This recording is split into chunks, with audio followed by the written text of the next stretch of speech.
Dr Megan Rossi, the gut health doctor, dietitian, scientist, author, and all-round gut guru. Welcome to the House of Hormones podcast. Does veganism help gut health? So, not necessarily, right?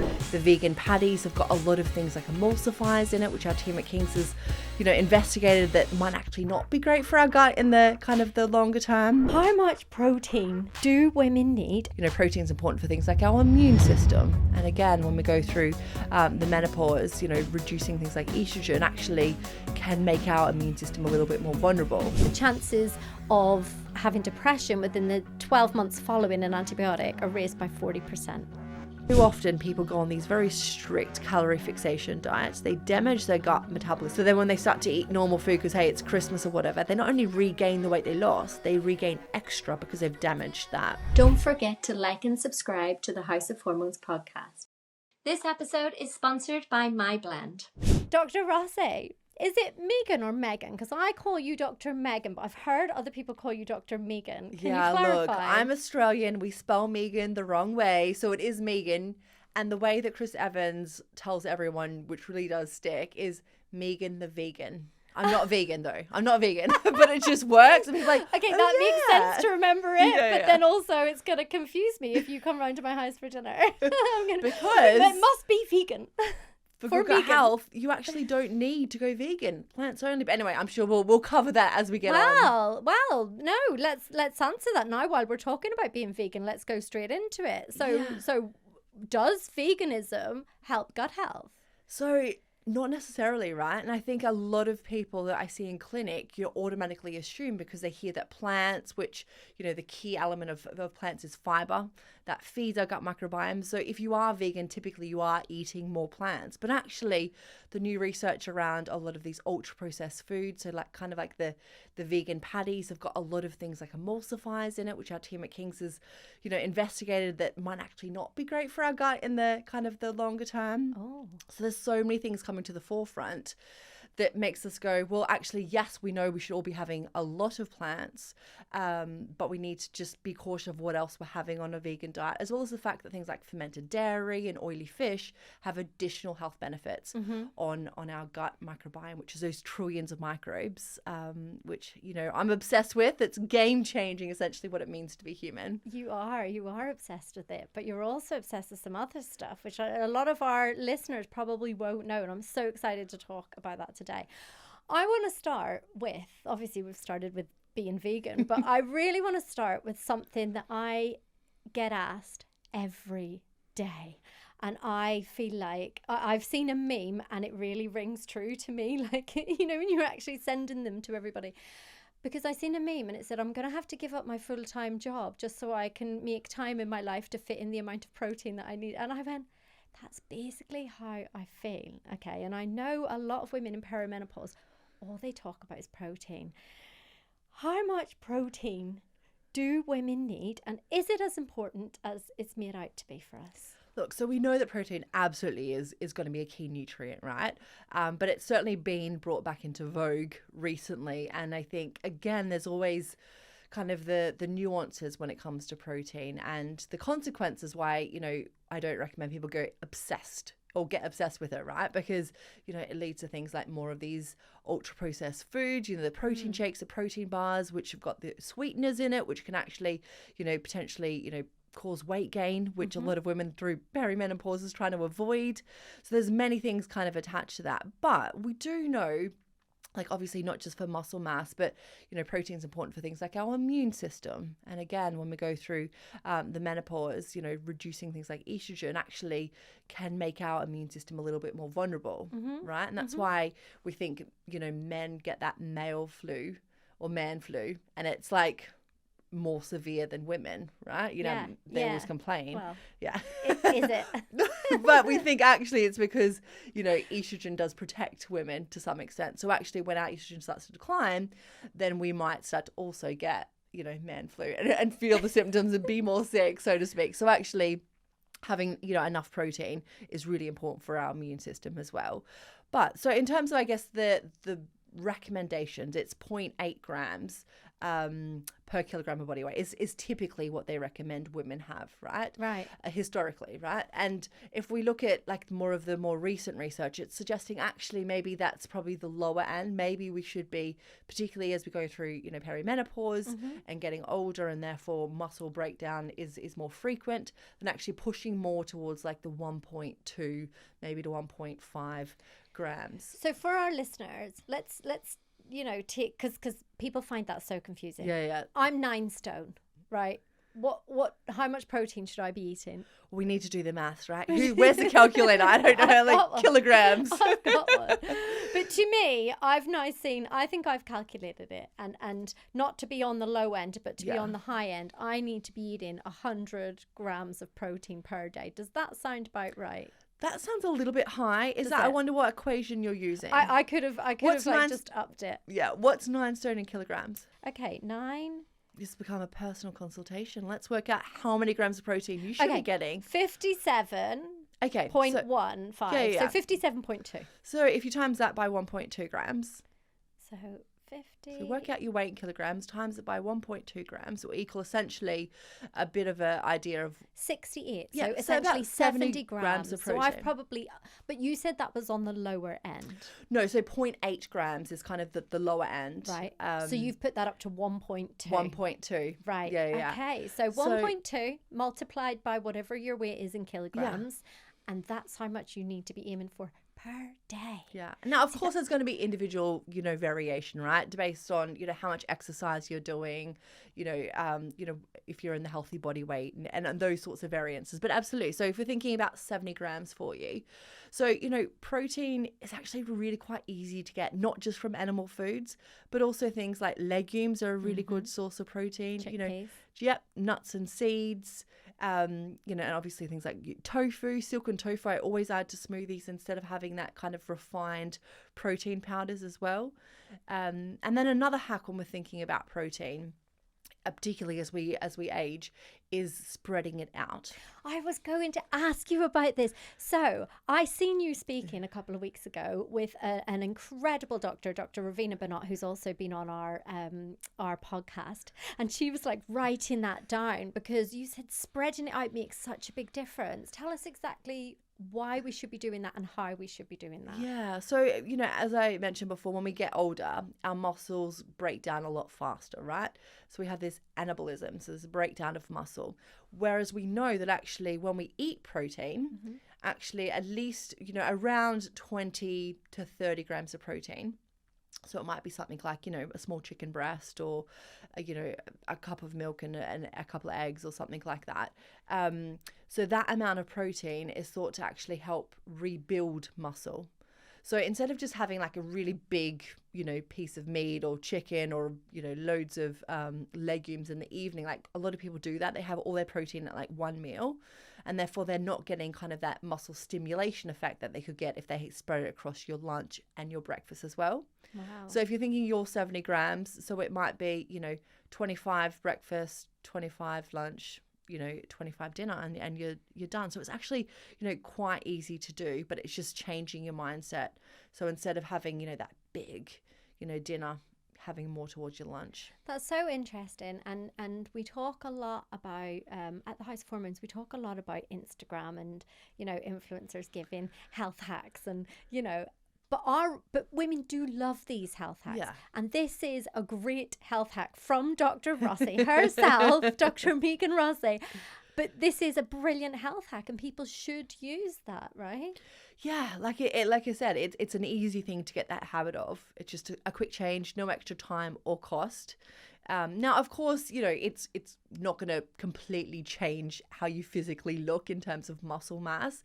It's all these like small little additions. So yes, spreading it out, making sure you get your total amount, but then also doing some resistance training, right? And I think, a lot of women, certainly, even, my generation, we're very much focused on just cardio, right? And none of this resistance training, whereas actually it's really important for maintaining and building muscle, particularly as we know muscle is breaking down a lot faster as we age, and it's important for our metabolism and therefore, maintaining a healthy body weight as we go through the menopause too.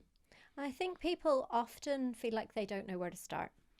and they're getting all this information. They need to be eating X amount of protein. Yeah. They need to be doing 10,000 steps. Like, it's overwhelming for everybody. And I'm sure it's even overwhelming for you, but I'm sure you've got your, diet and nutrition nailed, but it's still overwhelming, and we need to be doing strength training.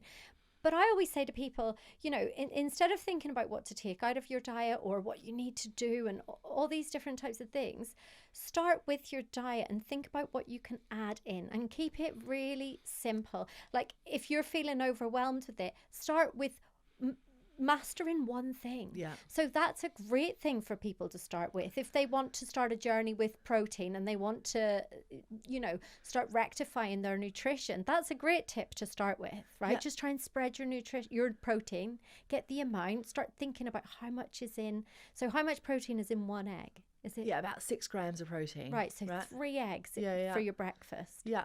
Something like that. But then also, again, I think when we isolate just protein, then we forget actually what about the fiber component and the plants and stuff like that. So I like to think about, sources that are really easy to add to whatever we're having. So things like, 500 mils of kefir, right? So really good to have with whether you're having your porridge or, a savory breakfast, and that's going to give you close to around 20 grams of protein in, 500 grams. So, and as well as things like calcium and other iodine and other nutrients. So again, thinking about trying to not just go for, I guess, the animal, focus on just isolating, okay, just want my protein. But actually we know that things like fermented dairy has got all those other sort of health benefits attached to it.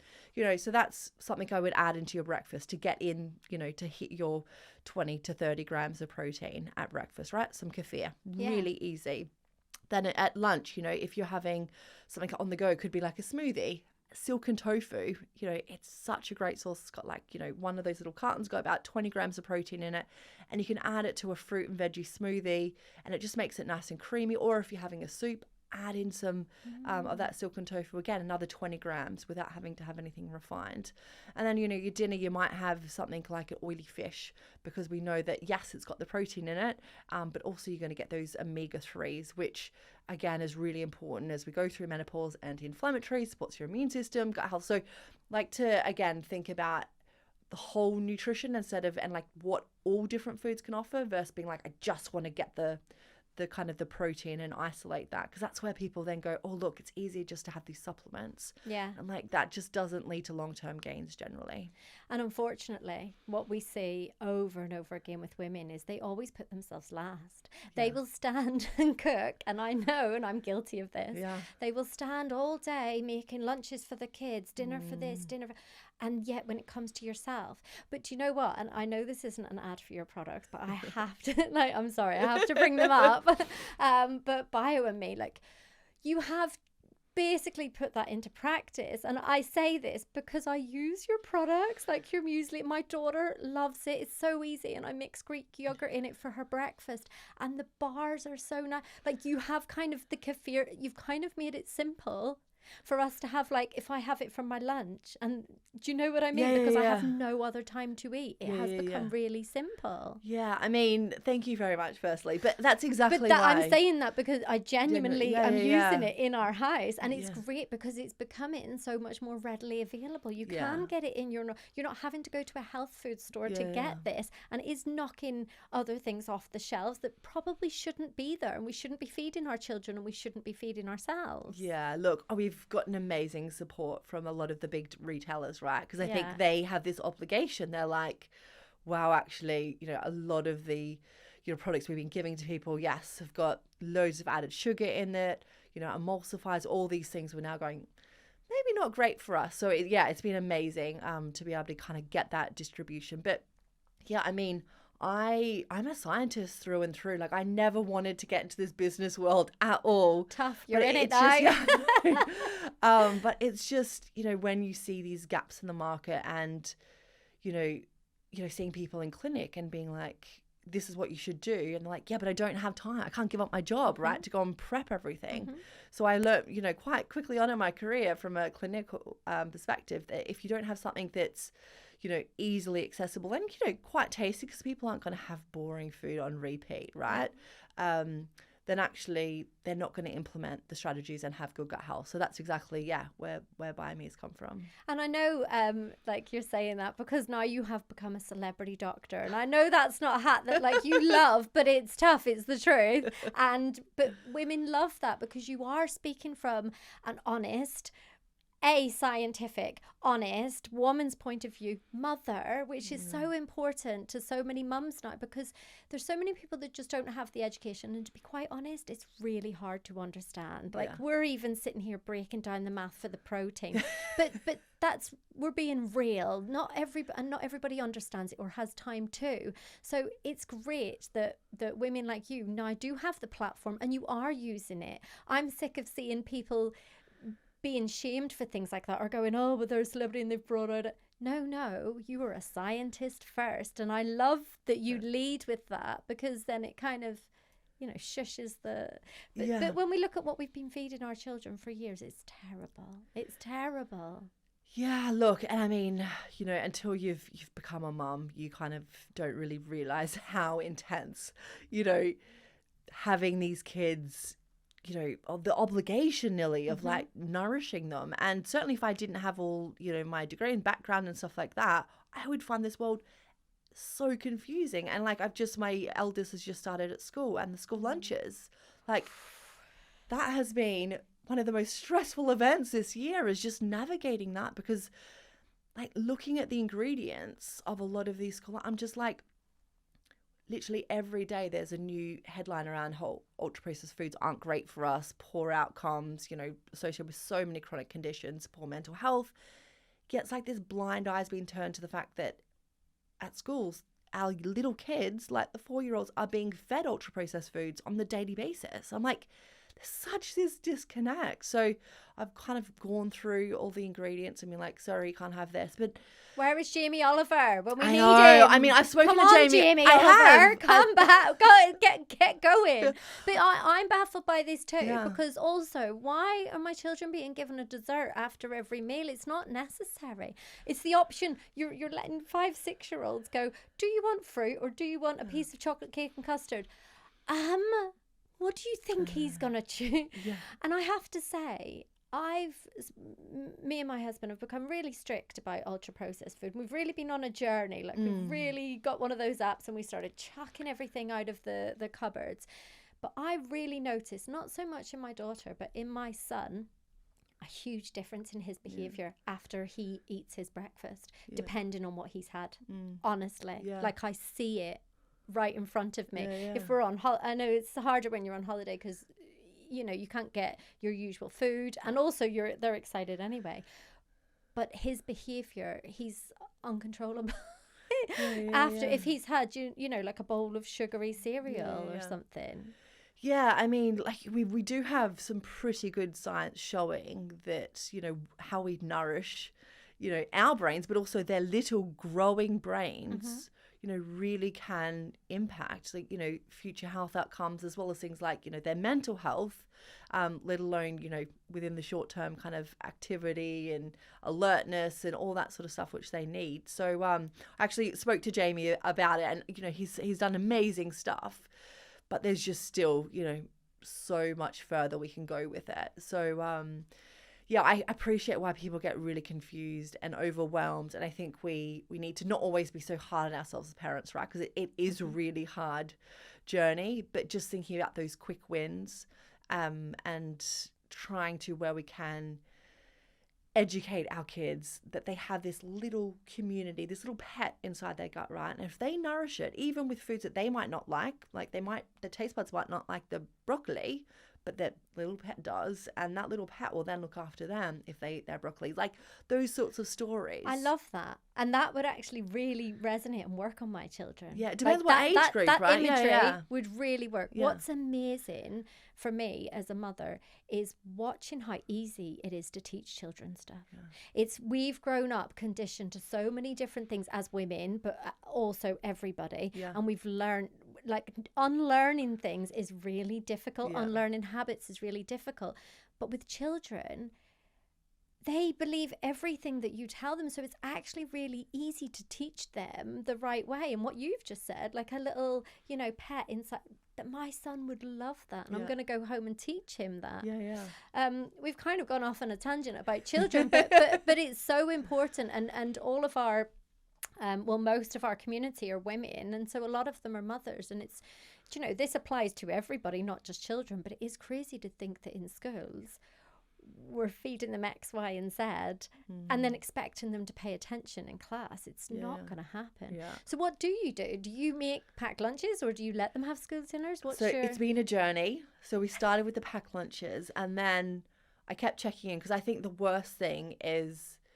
This episode is sponsored by MyBlend, a French doctor-founded skincare brand created by orthopedic surgeon and wellness author Dr. Olivier Courtin. If you've been listening to the House of Hormones podcast, you'll know that we talk a lot about change, and skin is no exception. Hormones shift, collagen declines, recovery slows, but MyBlend is built on one powerful idea: that you don't just treat skin, you future-proof it. Their approach combines derma, nutri, and tech, so you're supporting your skin topically, internally, and through advanced beauty technology. What I really love is that this isn't about anti-aging panic. It's about skin longevity, supporting your skin's natural regeneration mechanisms so it stays stronger, denser, and more resilient over time. From their collagen boosting peptide complexes to targeted super serums, everything is designed to work in synergy, clinically driven but luxurious. If you're navigating skin changes and want something intelligent, elevated, and results focused, discover MyBlend online at John Lewis. Defy the future of your skin. Giving him, 80% better nutrition in that one meal, yet socially isolating him. And what I found out, I was checking in how the packed lunch is going and stuff, and he's like, Mommy, I feel a bit sad because I don't get to sit next to my friends. And I was like, oh my God, this 4-year-old, what am I doing to him? Because the packed lunch kids, just for the schools, I understand they kind of put them in a different, space. So that's when it was like, okay, you can have the school dinners, but I just reviewed which ones kind of were applicable. So he's got a little special menu and all that sort of stuff. So, but again, I appreciate that's because it's my profession, right? I don't expect, all mums to do stuff like that. And I think try not to feel, too bad. It is just one meal a day out of, all the others. But I think we just, from a government perspective, I'm going to start really lobbying, because it needs to happen higher up, right? Because there's the peer pressure at school. If the other kids are having dessert, and then it's like, they'll get isolated and stuff. So we make kind of like little chocolate looking muffins. So they've got, a lot of nutrients in it, carrot in there, hidden in there. Love that. So he doesn't feel isolated when they're having their cake. So yeah, a few little kind of tricks there. I absolutely love that. And listen, we have a community of over 25,000 and growing women. And so if you're starting a petition or you're doing anything, you make sure you share that with us, because we will absolutely back any movement. We'll back everything you do. Dr. Megan Rossi, I love you. Is there such a thing as too much protein? Absolutely. Yeah, so much so, because when we eat too much protein, like if we have like a really big steak, and actually if you go out for dinner, like a 350-gram steak is the normal, right? Actually, if we think of, firstly, let's go back to our gut, a bit of gut physiology from everyone listening, right? So we think of gut health, it is this 9-meter long digestive tract, right? So it is coiled up in each and every one of us, and there's kind of 4 different components. One is the food pipe known as our esophagus. Then it kind of goes down this little slippery dip into the stomach, which is like a washing machine, chucks the food around. There's the acids and detergents, kind of makes this puree consistency.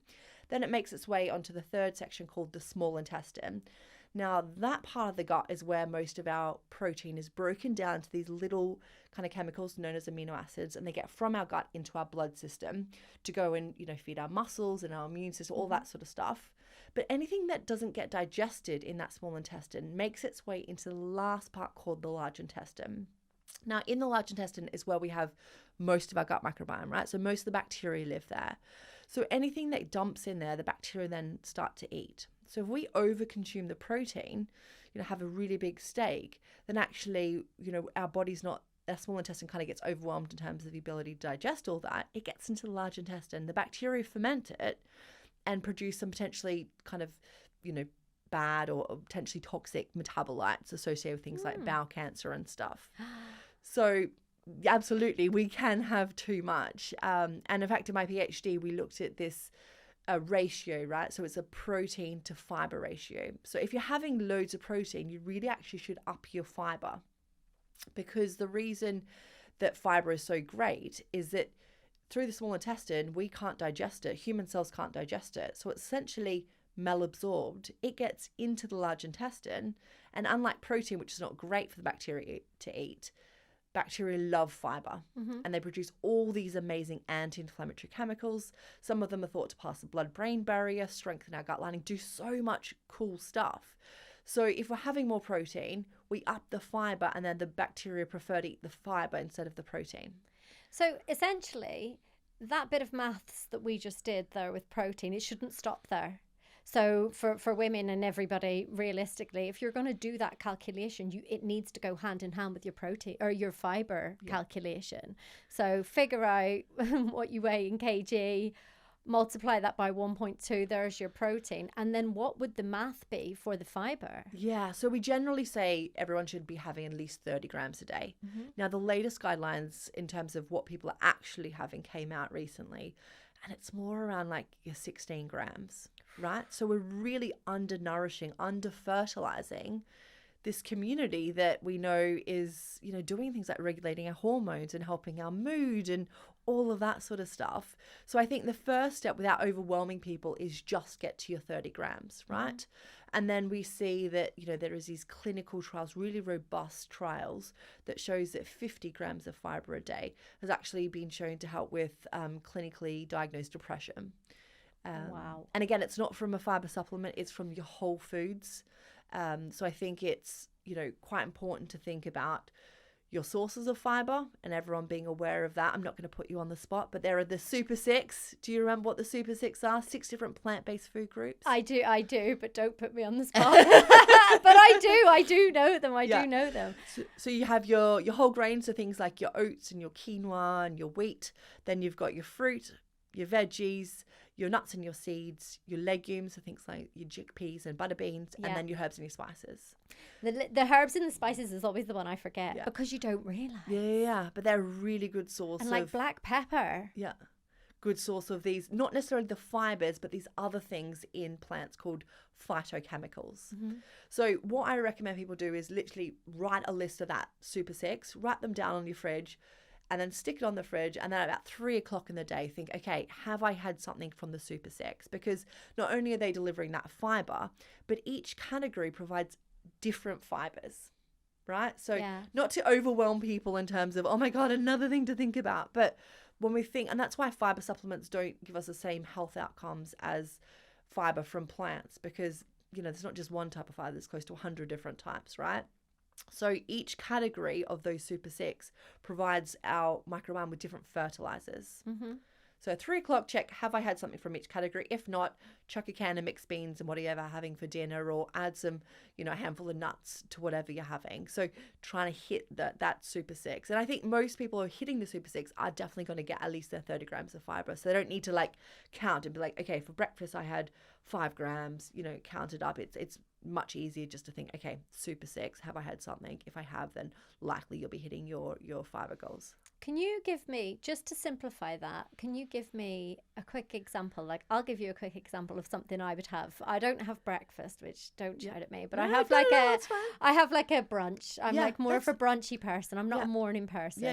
I am a morning person, but not a food morning person. But I would have like a couple of eggs with a can of mixed beans. Perfect. And a cheeky bit of soy sauce on the top. Are you going to tell me off about the soy sauce? No, that's fine. I mean, obviously we need to be cautious of the amount. So, that's a really great breakfast. And I think, even if it's pushed towards more of a brunch, that's absolutely fine. I don't think... And spinach. And I chuck spinach on top of it when I'm cooking it. And that's that. That's a really great breakfast. Yay. Yeah. I mean, if you want to add some extra points in there, I'd go some kimchi. Oh, so get your fermented foods in there, which has been linked with lower markers of inflammation in our blood. as well, which is more important as we go through the menopause. So you don't have a kimchi in your range, do you? we don't. You know why? Why? Because there are a few brands out there that are mainstream that are doing it really well. I think it's, I don't want to quote the brand without knowing it's. I know which one you mean. one They've got you- the spicy one. Yeah. But I You would get it from, love like, a Tesco and Dr. stuff like Megan that. Rossi kimchi. I would love a Dr. Megan Rossi kimchi. But I'm like of a mind that if someone else is doing a really good job with a product, why reinvent the wheel, right? I because don't they want to could just be put my- different flavours. There's only currently about 2 be, flavours but of kimchi. I'm focused on the areas where actually there is nothing, Yeah. you know, for my patients or clients. That We'll fill get that on. gap. We'll Yeah. get on to that when we start our second microbiome chat. But Oh, yeah, we'll yeah, keep yeah. the listeners, you know, waiting for that. I just wanted you. Obviously, we're here to talk a lot about women's health and hormones. You just mentioned mental health Yeah. in terms of fiber. I really want to dig into this. Okay. There is a study that I've read. Okay, it was done on mice, but I just want your take on it. Yeah. You know what you already know what I'm going to say. Okay, so the study showed that after taking an antibiotic, the chances, and correct me if I'm wrong, the chances of having depression within the 12 months following an antibiotic are raised by 40%. So totally, you know, love a good animal study in terms of proof of principle, mechanistic. What I would say is it is then really important that we go and prove it in a human clinical trial, Yeah. which hasn't necessarily been done. So firstly, to say, I know we overuse antibiotics.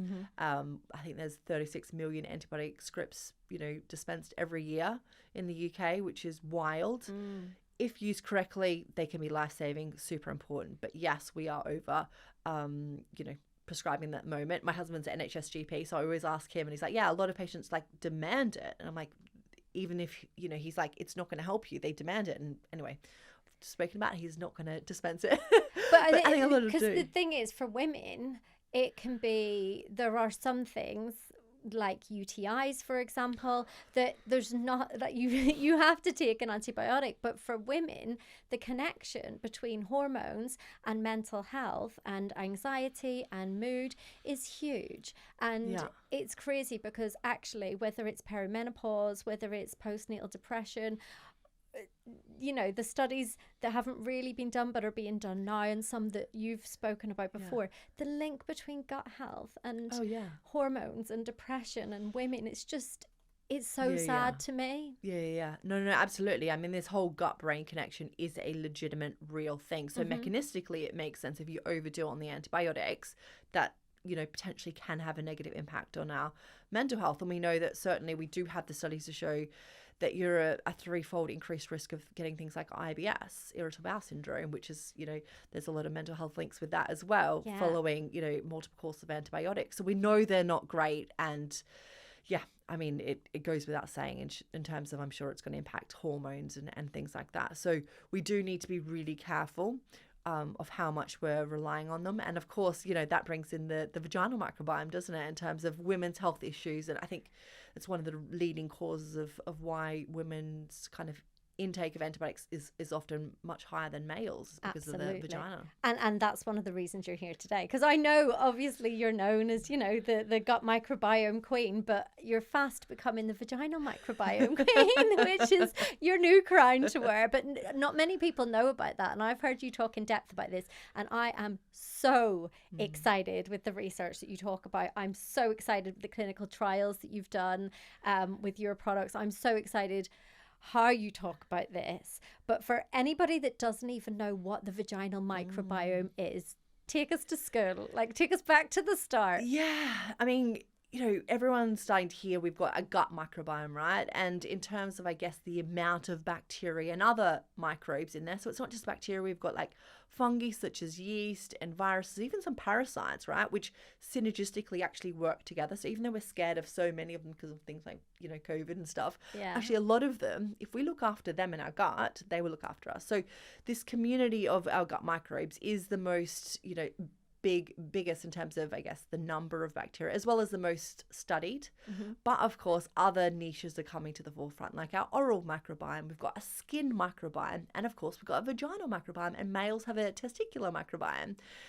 So we've got all these different little niches. And I think, you know, one of the stats which blew my mind, is that 75% of women will experience at least one bout of thrush in their lifetime, right?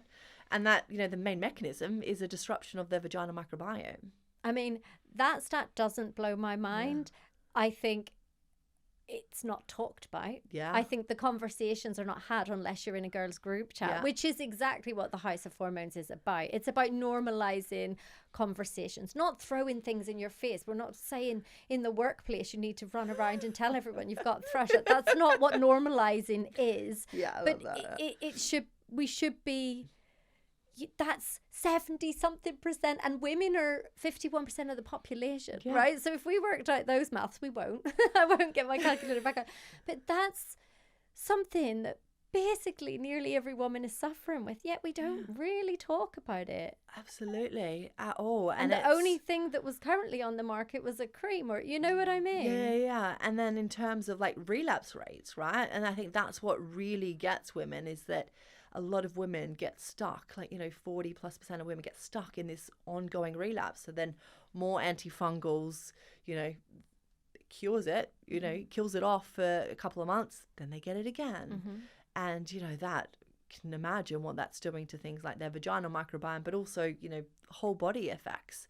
And this really comes into play a lot in perimenopause and postmenopause. But I have spoken to younger women, and I won't name them, many that have been on our podcast talking about their own younger women who are in their 20s. And it's such a shameful thing for them. They don't want to talk about it. And what's really interesting is the GPs, and through no fault of their own, by the way, but the GPs, they're not experts in this. I had Dr. Hillary on the podcast yesterday, and he said, look, GPs are, you know, they have a broad knowledge over everything, but they don't have a special, so they don't know. And they also work on cure, not prevention. And so what can women do to prevent these things from happening? Or if they have had an infection, or, you know, like thrush or BV, bacterial vaginosis, or any of these things, what can they do? Yeah, so, you know, historically when women would come into clinic, you know, with these vaginal infections, they'd say, oh, I've heard of this anti-candida diet. Should I go on it? And I was like, I'm so sorry to say, but like, there is not only no science for that, but actually it might do damage to your vaginal microbiome, because it strips out like certain fruits because they're too high in sugar. And there's like a whole lot of, you know, myths around what foods actually are really bad for your vaginal microbiome, and kind of demonizing certain foods. So actually going on the anti-candida diet, I certainly do not recommend for anyone who's got these vaginal infections. So I was kind of like, oh, I'm sorry. Like, you know, the evidence is very much like, okay, well, you know, don't wear synthetic knickers, don't use vaginal sprays. You know, I think there's this myth that vaginas are meant to smell like roses. So they've got this new product on the market of like, or not new, but like, you know, making perfume for your vagina. It's like, that is just misleading women and making them feel self-conscious and all that sort of stuff, and then increasing the risk of vaginal infections. But then I think you're very aware, I did my PhD in probiotics. So I've always had my eye on like what's the latest research. So then I saw these studies, these randomized placebo-controlled trials, which actually, so one of them was in women who had vaginal thrush, right? So all of them, because they were diagnosed, went on antifungals in the short term. And half of them, either as an additional therapy, got specific types of bacteria strains called LA14 and HNO1 with some lactoferrin, which sounds very scientific, but what we're learning is each different strain, i.e. different type of bacteria, has a different function. Right? So we shouldn't just take a general probiotic that's not going to do anything. Like, they're all very function and indication specific. So in the study, they gave them either that formulation or a placebo, which is a fake intervention. As you know, super important to make sure we're taking out the power of the brain, right? If you think you're doing something good, then subconsciously start to maybe change other elements of your life, and therefore it's a biased study. So half of them probiotic, half of them the placebo, that fake intervention. Didn't obviously know which group they were in. They followed them up, and at 6 months time point, those who had the specific combination of those strains had a threefold reduced reduction in recurrence of their vaginal thrush compared to placebo. Wow. And I was like, oh my God, where do I get this formulation from? It didn't exist on the market. And I was like, the most infuriating thing for a clinician is to know that there are these studies out there. In fact, the World Gastroenterology Organization have these guidelines on probiotics, which literally says things like if, anyone goes on antibiotics, they should take this other strain called LGG at a dose of 10 billion twice a day, like to protect their gut, reduces antibiotic-associated diarrhea by 70%. Again, these products didn't exist on the market. I'm like, it is, yeah. So that's what led to smart strains, right? So again, did not want to get into the business world. I'm like, oh my gosh, I can't handle kids and businesses. But I'm like, you owe it to the world to make this product. Yeah. It's just the most frustrating thing to know that we've, got the research, we've got the evidence, and it's not being translated because marketeers, have other agendas. Do you know, there's a doctor in America, I'm obsessed with her. She's been on our podcast before. She's called Dr. Kelly Casperson. And she kind of fights against this idea that, we say there's been no research done on women's health. And listen, there hasn't been enough done. But she really fights into the idea of, actually, there has. It's just been buried. It's done and then it's buried and no one cares about it. And then the products aren't made. Like, there's currently no testosterone on the market for women, which I know you will know as well. And so that's incredible that in your kind of research, you've come across that. And then this is... I see a lot of women finders, and this is where it comes from. This is where all their products come from. They come from a pain point and they can't find what they need.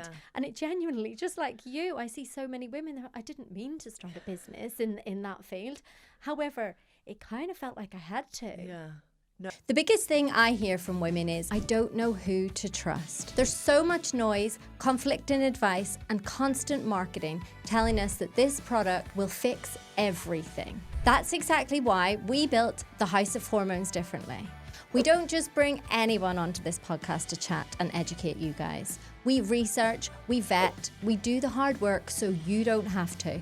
And we only bring on experts we genuinely already trust and truly want to share their knowledge or their story with you. But information isn't always enough for products. That's why we created our in-house studies. It's completely free for you guys to take part and try new products. You give us your honest feedback, and your feedback helps us decide which products earn the House of Hormones certified status. Less confusion, higher standards, real women shaping the future of women's health. Head to www.thehouseofhormones.com and sign up to join our next in-house study. You can also see what our community are saying about the studies and which ones are taking part now in our forum on our website. That's www.thehouseofhormones.com.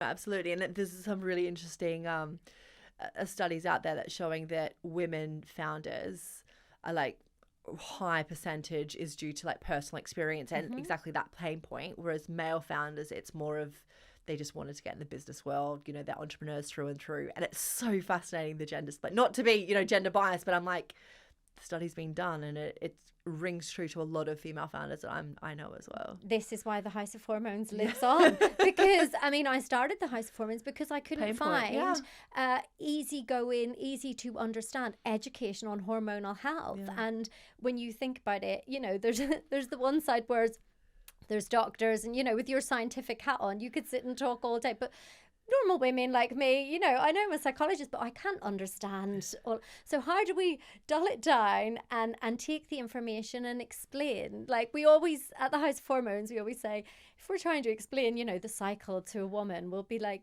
because nobody knows the 4 stages of their cycle. Honestly, women do not. We know all the stages of a caterpillar turning into a butterfly, but we do not know the stages of the cycle. This blows my mind. And so the voice of the House of Hormones will always be like, that week where you're a bit of a psycho before your period, that's the luteal phase. And everyone's like, got it. Oh, well, that's simple. Why didn't you tell me? You know, like why do we not know the name of? I think luteal phase is having a bit of a moment on Instagram, so people do now know that. But it's crazy how little we know. And for you to know that was out there, that must have been so frustrating as well as a woman, right? Yeah, and like literally talking to the product companies and being like, look, here's like the international guidelines, here's the clinical trials. Can you just change your formulation so I can recommend it? And they were just like, we get where you're coming from, but we kind of essentially making more money from this concept that everyone should take a daily probiotic, right? Even though there has never been a clinical trial to show that. Like it's just, if you want good gut health, have the plant diversity, your fermented food, that's where it ends. But for specific indications and issues like vaginal infections, thrush, antibiotics, colicky baby, and cold and flu, then taking specific strains can have these clinically, meaningful improvements in your health. Wow. Yeah. Wow. It's crazy. Back to that study that I was talking about, and mental health, and how many people, if you've taken an antibiotic, you really should, because as we know, women might have no option. If you've got a UTI and you need to get rid of that, you got to do what you've got to do, right?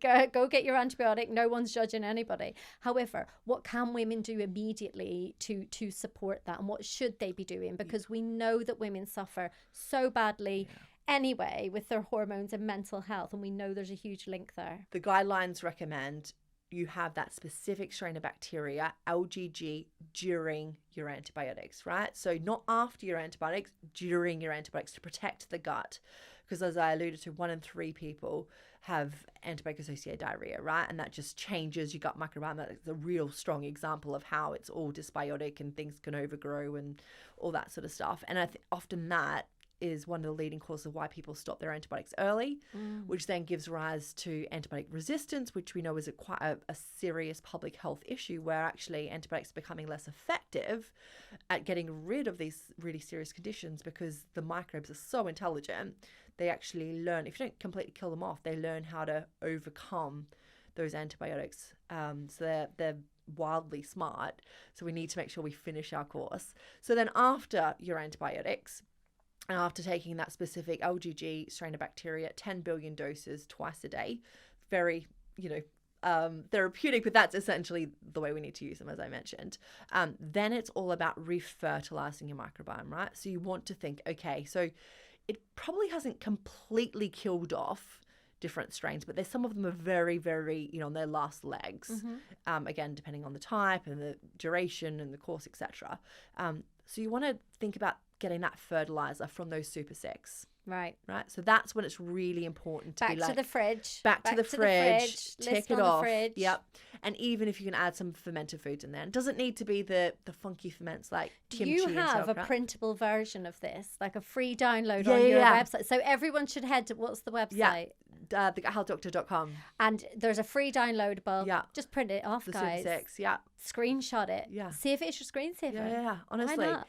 the more you get this into your brain and just thinking about this is second nature to you, the better your life is going to be, honestly. Like this gut and your vagina microbiome is so powerful. But we just haven't unlocked the potential because we haven't really thought about actually feeding them. We're kind of more fixated on maybe the muscles or, our taste buds. So if you just pay a little attention every meal to think, okay, what's on my plate to feed this community that will then totally have my back, it can be game changing. I know it sounds a really nerdy concept every meal, but we have the the clinical trials to prove that it's legit. Yeah, and I am proof of this as well. I mean, I was a terrible eater. You would have, honestly, I don't think you would have spoken to me. If you had seen how I used to eat, honestly, I just wouldn't have eaten anything and then had chocolate for breakfast, just had chocolate. I honestly would have, back in the day, very healthy now, guys, back in the day, but I would have thought, oh, what a waste of calories. No, I totally get that. Don't worry. And Amy Walsh, Emmerdale's Amy Walsh was on our podcast, and she spoke about how she had the option between a bag of Quavers and a banana, and she went for the bag of Quavers because she thought, why waste the calories on a banana?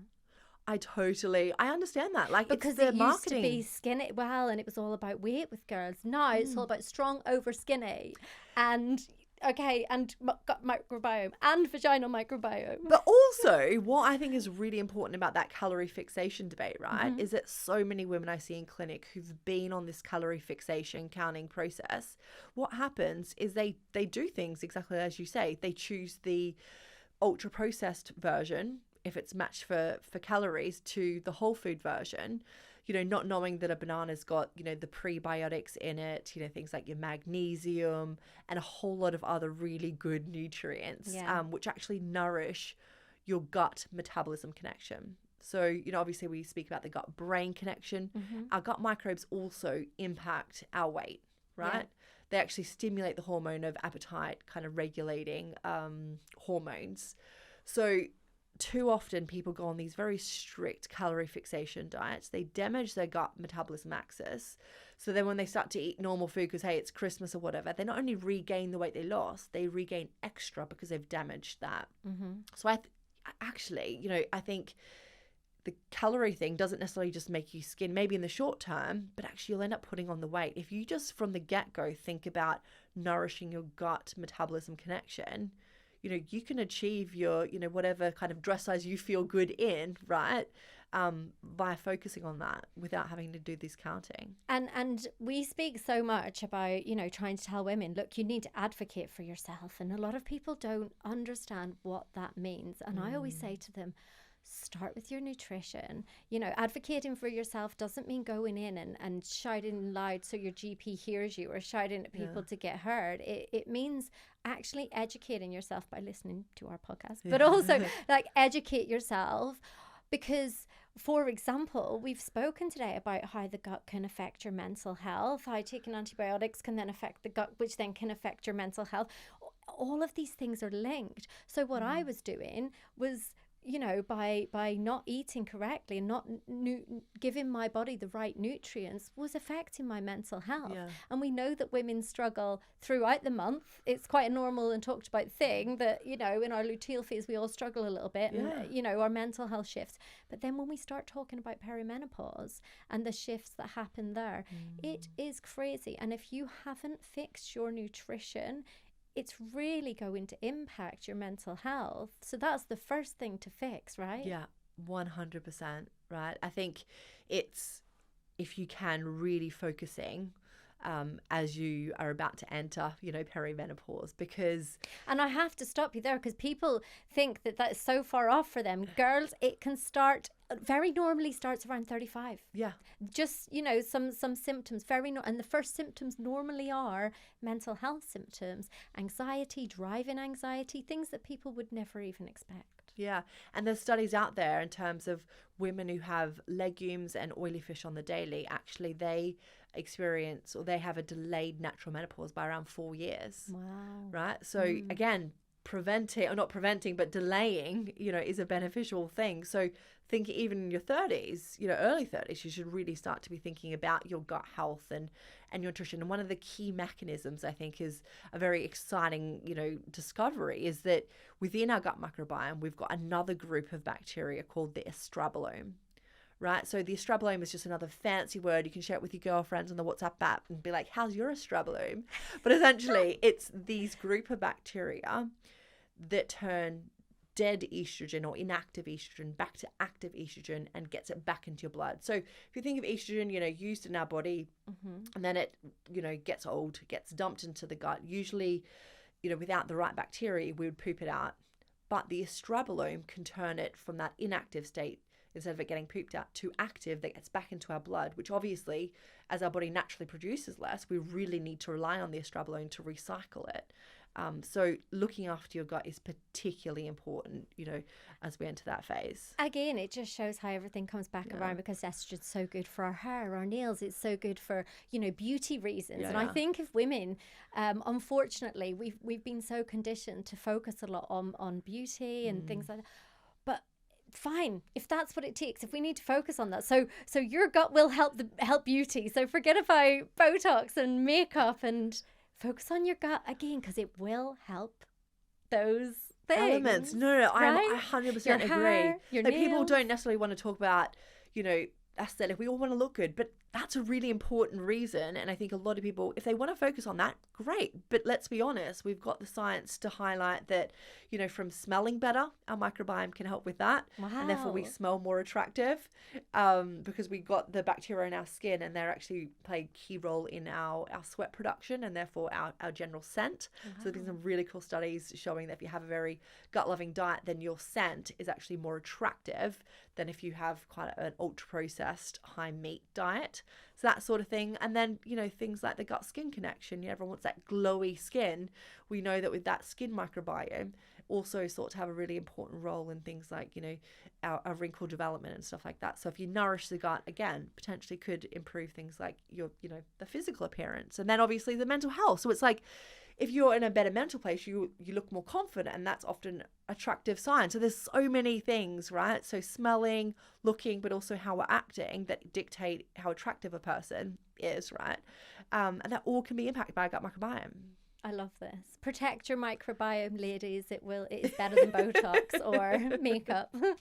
I absolutely love it. Honestly, I have so many questions for you, and I'm trying to think, what else could I ask you before we have to go? I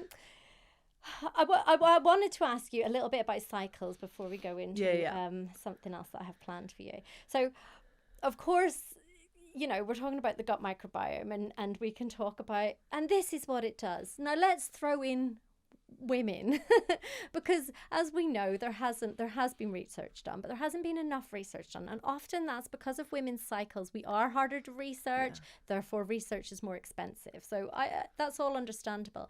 How does the gut microbiome change throughout our cycles, and is there anything that we should be doing differently? Yeah, look, so in terms of our gut microbiome, it hasn't really been well studied in terms of how it changes. And again, that's probably an area where it's like, who would want to fund that? Because it's not important for us, right? We do know the vaginal microbiome certainly does change throughout our cycle. So, when we are having our periods, then the acidity of the vagina, changes, becomes less acidic, and therefore, kind of the not so friendly microbes can overgrow, and obviously then there's a blood element which kind of feeds different microbes. So that's when a lot of kind of imbalances can occur. But what I would say in terms of during across the different cycles, that people often notice different gut symptoms, right? So around your period, people often experience period poop, so more liquidy diarrhea, and that's because things like prostaglandin, so it's like a chemical that's very similar to a hormone. What that does is it gets released around our periods. It contracts in our uterus, which is why our lining sheds, right? And we bleed. Now, that's not just isolated to the uterus, right? That also can impact the gut. So it can make our gut muscles contract, and therefore the speed of movement through our digestive tract increases. We malabsorb food, we get the kind of the extra gas and those sorts of symptoms. So if you're experiencing quite, frustrating period poops, then, there's some health hacks or nutrition hacks are things like, watching, obviously, the things that stimulate your gut, like caffeine and alcohol and spicy food. Fatty foods. So again, we know that some fats are really beneficial, like, olive oil and nuts and salmon, but instead of having like a big portion all at once, spreading it out across the day, so it's not such a big load on your gut. Watching the sugar alcohols, that's in a lot of sugar-free, protein powders, but also chewing gums, so that can speed up your digestive tract. And things like fruit, again, is really beneficial. In fact, there was one study which showed that those who had less than 2 pieces of fruit a day had more painful periods. Really? So again, there's there's loads of important nutrients in fruit. My goodness. But spacing it out, so keeping it 80 grams. So that, that's for the period poop section. Then if you're more towards, other period sections when progesterone is higher, that can cause more constipation, right? Then psyllium husk fiber supplement can be really helpful with that laxating effect. So I wouldn't say we should eat majorly different across our cycle outside of just symptom management, in which case there's a few of those little hacks. I love that. Oh my goodness. I think the main tip from today to take away, if anybody wants to just start with one thing, is to spread things out, right? Whether it's protein or whether it's... Do you want to play, in the House of Hormones style, a quick little game of Would You Rather? I'm very competitive, so of course, if there's a game, I'm gonna put my name down. Well, there's some random questions. We're going to put you on the spot here. Yeah, do it. Okay, all right. Okay, so would you rather, Dr. Megan Rossi, would you rather never be allowed to eat bread again or never allowed to eat chocolate again? Oh, that is really challenging because I would have both on a daily basis. I'd probably have to say no chocolate because I can't think of having a soup without the crusty bread, like some sourdough or some rye. Yeah, I just don't think I could do it. Yeah. Oh, yeah. But I do really love chocolate as well. I know. How could you? I could. I'm sorry. Bread, oh my God, that would be a horrible life. Get out of here, bread. Like, I'm chocolate all day long. Okay. Yeah. Okay, would you rather give a TED talk on gut health or explain the vaginal gut microbiome to a room full of rugby lads? You know what? I mean, definitely happy. I'm I've definitely on the cards to do a TED talk. I think you could do both. I think Yeah, you'd but be you know bang what? up for both. I think, like, I used to date professional footballer, and they're actually more in tune than what you think. I think, from the outside they look, but if you go in with confidence, it's like, guys, you really need to know this. This is going to help with your girlfriend. And or they whatever. care about the physical, like they care about what they eat and stuff like that too. So I think you get them on board. So Yeah. I do both. Both, yeah, I thought both for you. Would you rather eat fast food every day for a week or live a month without fiber? I mean, I couldn't live a month without fiber. Like, I would just, my gut microbiome would just. You'd eat fast food for a whole week. Well, I mean, you heard it here first. The fiber thing, I couldn't kill all these things I've been working so hard to look after, and that's what a fiber-free diet would do. So. Okay, here's a good one. Would you rather live in a world where wine counts as a probiotic or chocolate counts as a protein? Definitely, chocolate. Yeah. Yeah. So you know what? I don't love the taste of wine or alcohol, right? Champagne? No, I don't really love the taste of it. I mean, the effects is the only reason I would drink. Yeah. Right? So, yeah, if I had to give it up, I mean, obviously when you're pregnant, you can't. Yeah, you go without it. Give you a couple of months. We'll ask you that question again. Would you rather be stuck in a broken lift with 5 women in their luteal phase or 5 men trying to discuss what that means? I think if I was in my luteal phase, I'd want to be with the women. Yeah. We can all just like bitch together. Yeah, you can have it right old. Exactly. Again, I think you could handle both of those situations. But yeah, women together in their luteal phase can be quite fun. Yeah. Would you rather explain girl math to your accountant or explain gut math to an old school GP? I think gut math to an old school GP, because my husband is, obviously not old school, but I know a few of his colleagues who are, and I've been there, and I find it so, when you break through, right? You break through and they get it, it feels really rewarding. Yeah. I suppose as a scientist, you would absolutely love that. The challenge. Well. Yeah. And you, like, your whole job really is to teach, so I bet you would love that. And last but not least, would you rather your partner understood your gut health or your PMS mood swings? I think my gut health, because I know if he understands my gut health, he'll be a better GP because of it. Oh, you're amazing. I love you. I love listening to you on Instagram. I love how much you're educating people. I love how you've really thrown yourself into, that role, and you're using your platform for such good. And those are our favorite people to have on the House of Hormones. Thank you so much for everything that you do, but for your time and for coming here and sharing all your knowledge with our listeners. We really appreciate it. It's an absolute pleasure. I'd love to come back again. I mean, there's nothing more fun than chatting to another female about how we can empower ourselves with the science. So I'm here for it. Thank you so much, the amazing Dr. Megan Rossi. If you enjoyed this episode today, don't forget to like and subscribe to the House of Hormones podcast. Your support really does help us reach more people and spread the word about women's health. Together, we can make a difference. We can't wait to see you in the next episode.